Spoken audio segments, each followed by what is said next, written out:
देश के बाराबंकी में इस दिनों खाद की काफ़ी समस्या है। किसान प्रदर्शन भी कर रहे हैं और अपने ऊपर मिट्टी का तेल भी डाल रहे हैं। मेरे साथ में सांसद बाराबंकी है तनुज पुनिया जी, इनसे पूछेंगे आखिर क्या उपाय कर रहे हैं किसानों के लिए। सर, किसान इस समय बड़ा परेशान है कि खाद को लेकर क्या आप उनके लिए सहायता करेंगे, किस तरह से उनकी बात पहुँचाएंगे आगे।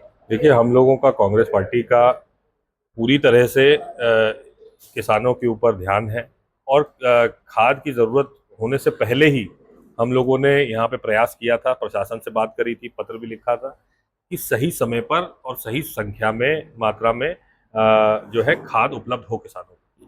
तो सरकार ने जो है लगभग इस बार पिछली बार की तुलना में 1.5 गुना ज़्यादा खाद भेजी है और 1.5 गुना खाद भेजी है, लेकिन वितरण प्रणाली की कमी होने की वजह से वो सही समय पे किसानों तक पहुंच नहीं पा रही है।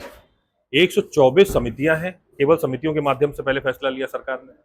124 समितियां हैं जिसमें केवल 85 संचालित हैं, जिसमें भी एक एक सचिव के पास 2-2, 3-3।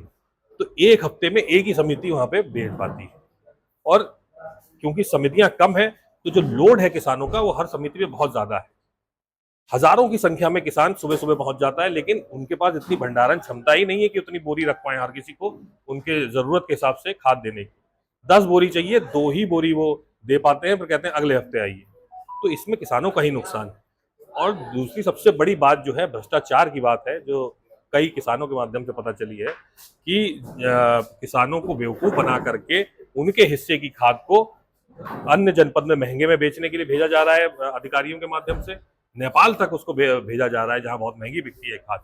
तो वहां पे जाकर के ये भ्रष्टाचार, अगर इसके ऊपर अगर सरकार अंकुश लगाए तो किसानों का कई हद तक भला हो सकेगा। ये थे तनुज पुनिया जी, इनका साफ कहना है कि भ्रष्टाचार किसान के ऊपर हो रहा है और कहीं न कहीं जो खाद नहीं मिल पा रही है उसमें अधिकारी भी दोषी हैं। सरफराज दैनिक भास्कर बाराबंकी।